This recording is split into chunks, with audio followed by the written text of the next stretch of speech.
નમસ્કાર મિત્રો, અક્ષર અકાદમીના online platform પર હું પ્રોફેસર ડોક્ટર ડીસી રાઠોડ આપનું સ્વાગત કરું છું.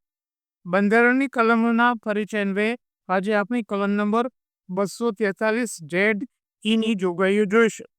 પણ એ જોગવાઈઓ જોઈએ તે પહેલા હજુ સુધી જો તમે અમારી આ ચેનલને સબસ્ક્રાઈબ ન કરી હોય તો ચેનલને સબસ્ક્રાઈબ કરવા વિનંતી છે. હવે જોઈએ આ કલમની વિગતો. અનુચ્છેદ નંબર 243 જેડ મેટ્રોપોલિટન યોજના માટેની સમિતિ. મિત્રો, આપ 1 માર્ચનો સવાલ પરીક્ષામાં પૂછી શકાય કે બંધારણની કઈ કલમમાં મેટ્રોપોલિટન યોજના માટેની સમિતિની જોગવાઈ છે? તેનો જવાબ છે 243 જેડ. દરેક મેટ્રોપોલિટન વિસ્તારમાં, મેટ્રોપોલિટન એટલે શહેરી વિસ્તારમાં, સમગ્ર મેટ્રોપોલિટન વિસ્તાર માટે વિકાસ યોજનાનો મુસદ્દો તૈયાર કરવા માટે એક મેટ્રોપોલિટન યોજના સમિતિની રચના કરવામાં આવશે. આ જોગવાઈ આ કલમમાં કરવામાં આવી છે. રાજ્યનું વિધાનમંડળ કાયદો કરીને નીચેની બાબતો અંગે જોગવાઈ કરી શકશે. વિધાનસભા એ અંગે કાયદો કરીને આ મેટ્રોપોલિટન યોજના માટેની સમિતિની જોગવાઈ કરી શકશે. કઈ બાબતો? મેટ્રોપોલિટન યોજના સમિતિની રચના કઈ રીતે કરવી તે. આવી સમિતિઓમાં બેઠકો ભરવાની રીત. પરંતુ આવી સમિતિના સભ્યોના 2/3 કરતાં ઓછા ન હોય તેટલા સભ્યો નગરપાલિકાઓના ચૂંટાયેલા સભ્યો અને મેટ્રોપોલિટન વિસ્તારમાં પંચાયતના અધ્યક્ષ સ્થાન લેનાર વ્યક્તિ દ્વારા અને તેમનામાંથી તે વિસ્તારની નગરપાલિકાઓ અને પંચાયતોની વસ્તી વચ્ચેના પ્રમાણ અનુસાર ચૂંટવા જોઈશે. કઈ રીતે ચૂંટવામાં આવશે એની વિગત આપણે જોઈ.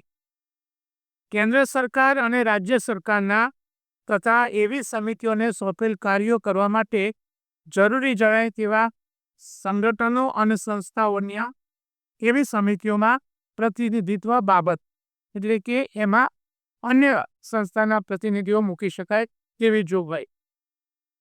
એવી સમિતિઓને સોંપવામાં આવે તેવા મેટ્રોપોલિટન વિસ્તાર માટે આયોજન અને સંકલનને લગતા કાર્યો બાબત. વિધાનસભા આ પ્રકારની જોગવાઈઓ કરી શકશે.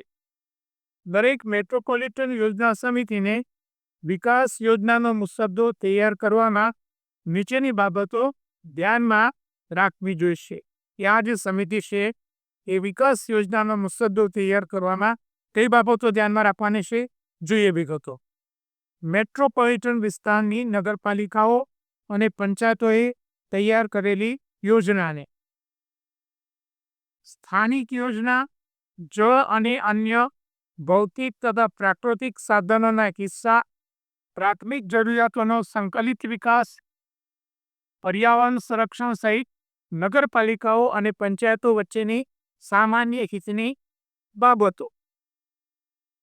કેન્દ્ર સરકાર અને રાજ્ય સરકારે નક્કી કરેલ સમગ્ર ઉદ્દેશ અને અગ્રતા ક્રમનો. કેન્દ્ર સરકારે જે ટાર્ગેટ્સ નક્કી કર્યા હોય તેની વિગતો. કેન્દ્ર સરકાર અને રાજ્ય સરકારની એજન્સીઓએ મેટ્રોપોલિટન વિસ્તારમાં રોકાણ કરવાનો સંભવ હોય તેવું અને નાણાકીય અથવા બીજા ઉપલબ્ધ સાધનોનું પ્રમાણ અને પ્રકારને લગતી જોગવાઈઓ, એટલે કે આર્થિક રોકાણ થઈ શકે તેવી વિગતો. રાજ્યપાલ હુકમ કરીને નિર્દિષ્ટ કરે તેવી સંસ્થાઓ અને સંગઠનો સાથે વિચાર વિમર્શ કરવો જોઈશે. રાજ્યપાલ એમાં સૂચન કરે તો અન્ય સંસ્થાઓ સાથે વિચાર વિમર્શ. દરેક મેટ્રોપોલિટન યોજના સમિતિનું અધ્યક્ષ સ્થાન લેનાર વ્યક્તિએ રાજ્ય સરકારને એવી સમિતિએ ભલામણ કર્યા પ્રમાણનો વિકાસ પ્લાન મોકલવો જોઈશે. એટલે કે આવી સમિતિનો જે અધ્યક્ષ હોય તે વ્યક્તિ જે વિકાસ સમિતિએ જે મુસદ્દો તૈયાર કરે છે તે અંગેની વિગત અથવા તેનો પ્લાન એ રાજ્ય સરકારને મોકલશે. બંધારણ અંગેના અમારા 2 પુસ્તકો છે, ભારતનું બંધારણ અને રાજ્ય વ્યવસ્થા, જે ઓનલાઈન MCQ સ્વરૂપે છે. બીજું પુસ્તક ભારતનું બંધારણ અને રાજ્ય વ્યવસ્થા, જે ડિટેલ સ્ટડી માટે છે. બંને પુસ્તકો અકાદમી ઉપર ઉપલબ્ધ છે. વધુમાં મિત્રો, અમારી 2 ટેલિગ્રામ ચેનલ છે પરીક્ષાની તૈયારી કરવા માટે.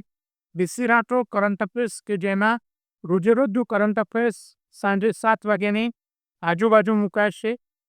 માસિક કરંટ અફેર્સ એમાં મૂકવામાં આવે છે. દરરોજની 10 થી 15 જેટલી પોસ્ટ, 3-4 જેટલા ફ્રી વિડીયો, વિશિષ્ટ દિવસ હોય તો દિવસની વિગત અને ક્વિઝની વિગત એમાં મૂકવામાં આવે છે. બીજી જે ટેલિગ્રામ ચેનલ છે ગૌરવંતી ગુજરાતી, જેમાં ગુજરાતી ભાષા, સાહિત્ય અને વ્યાકરણને લગતી પોસ્ટ મૂકવામાં આવે છે. હજુ સુધી જો તમે અમારી આ બંને ટેલિગ્રામ ચેનલમાં જોડાયા ન હોય તો તમે એમાં જોડાઈ જવા વિનંતી છે. વધુમાં અમે મારું મેટર ઇન્સ્ટાગ્રામ અને ટ્વિટર ઉપર શેર કરીએ છીએ, તો અમારા આ બંને પ્લેટફોર્મને ફોલો કરવા વિનંતી છે. વધુમાં આજનો આ વિડીયો આપને પસંદ આવ્યો હોય તો એને લાઈક કરીને શેર કરવાનું ભૂલતા નહીં. અને હજુ સુધી જો તમે અમારી આ ચેનલને સબસ્ક્રાઈબ ન કરી હોય તો એને સબસ્ક્રાઈબ કરવા વિનંતી છે. અને હા, બેલ આઇકોનને ચાલુ કરવાનું ભૂલતા નહીં.